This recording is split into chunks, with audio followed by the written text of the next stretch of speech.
Welcome back to another 8-minute Deck Tech with Jake and Joel are Magic. I'm Jake, and today I'm going to talk to you about my modern deck, Blue Black Mill.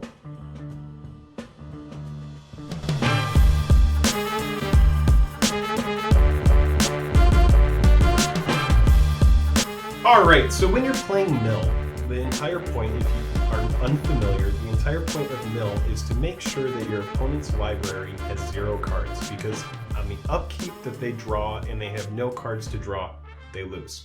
First, the bread and butter of the deck. Glimpse the Unthinkable, Breaking and Entering, and Archive Trap. These are far and away the cards that are going to do the most damage as far as making sure we are milling our opponent. Remember, Modern is a format that's very fast, so we have to be laser focused. Glimpse the Unthinkable. Target player puts the top 10 cards of his or her library into his or her graveyard. That's 1 blue and 1 black. So they've already drawn 7. You hit them with a Glimpse on turn 2. That's 17 cards right off the bat before they've even drawn anything that are already not in their library. Breaking is like the baby Glimpse the Unthinkable. We're not looking at Entering. Entering is a good card, but that's not what we're playing this for. We're playing for Breaking, 1 blue, 1 black. Target player puts the top 8.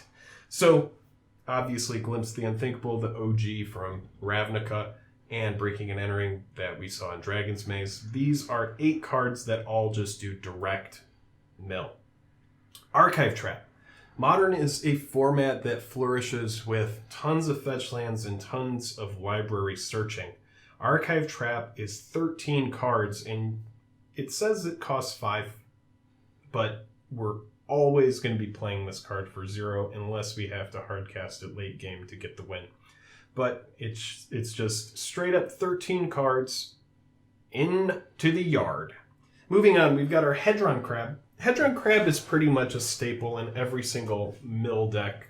Now we have Field of Ruin in the deck, which allows us to destroy a land and go search for a land. There's also fetch lands. The deck runs 9 fetch lands, which allow us to, go out and, trigger our Hedron Crab multiple times. Now moving on, we have Mind Funeral. This is a card that you want to play late. After your opponent has fetched away some lands, after your opponent has, more than half of their library in their yard. This is why we only run 3 of this card. Now let's think of how devastating Mind Funeral is late game. In some of these modern decks that only run, 18 or 20 lands, and most of them are fetch lands. This card can close out a game by itself, and it is absolutely devastating. Now, Fraying Sanity is a card, enchanted player at the beginning of each end step. Specifically, each end step. Enchanted player puts the top X cards of his or her library into his or her graveyard, where X is the number of cards put into that graveyard from anywhere this turn.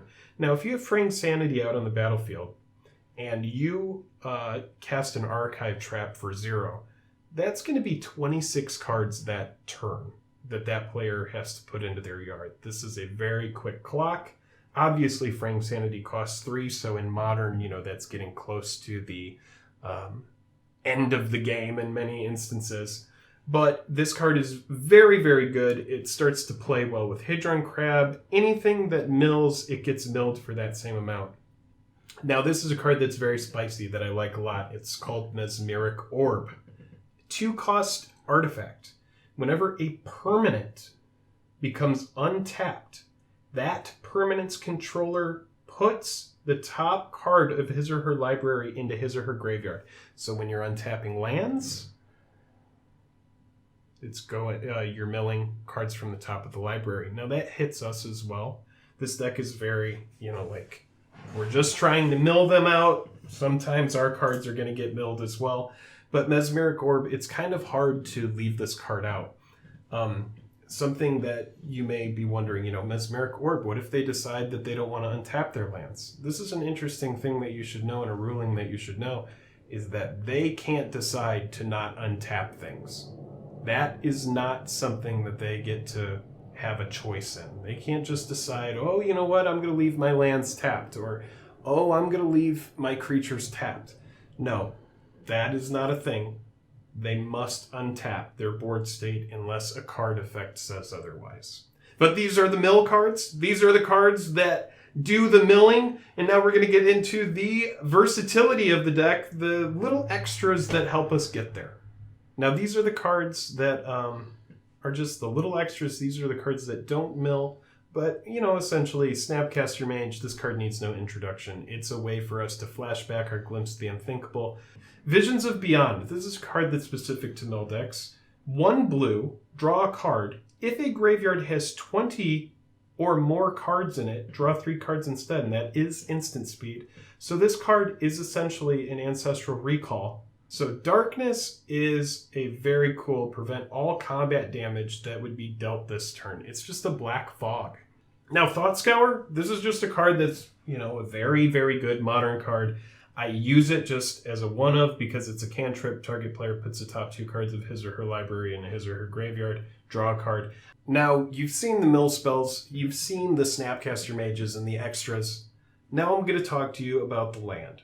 Now, Sheldock Isle is a really cool, spicy card, and it's really important that we talk about it because this card has Hideaway. Now, Sheldock Isle, it taps for blue, but this is what you want it for. For 1 blue and tap, you may play the removed card without paying its mana cost if a library has 20 or fewer cards in it. This card is pretty much in a modern setting only playable in mill, but this is really cool when you can hide away a Glimpse of the Unthinkable, hide away a Breaking and Entering, or an Archive Trap. Now, Field of Ruin doesn't really need a lot of explanation. This is a card that's kind of, you know, replaced Ghost Quarter in a lot of decks. It's just, you know, a land that hates other land. All right, well, this has been another 8-minute Deck Tech with Jake and Joel Are Magic. I hope you've enjoyed looking over Blue-Black Mill. I love playing it. It's a deck that always comes out of left field and people aren't expecting it. So it's really fun if you're trying to break up the normal monotony of turning dudes sideways. If you liked the video, please go below it, click some buttons. You could click the like button. You could just click a button. You can leave a comment. If you have to create an account, I'm not going to ask you to do that. No one likes to create an account unless they have to create an account, like you're getting your health insurance set up and you have to create an account. I'm not asking for that. I'm just asking for a little like button or, whatever. But this has been another 8-minute Deck Tech with Jake and Joel Are Magic. I hope you've enjoyed it. I've enjoyed telling you about it. And until next time, stay sassy, and I'm tapped out.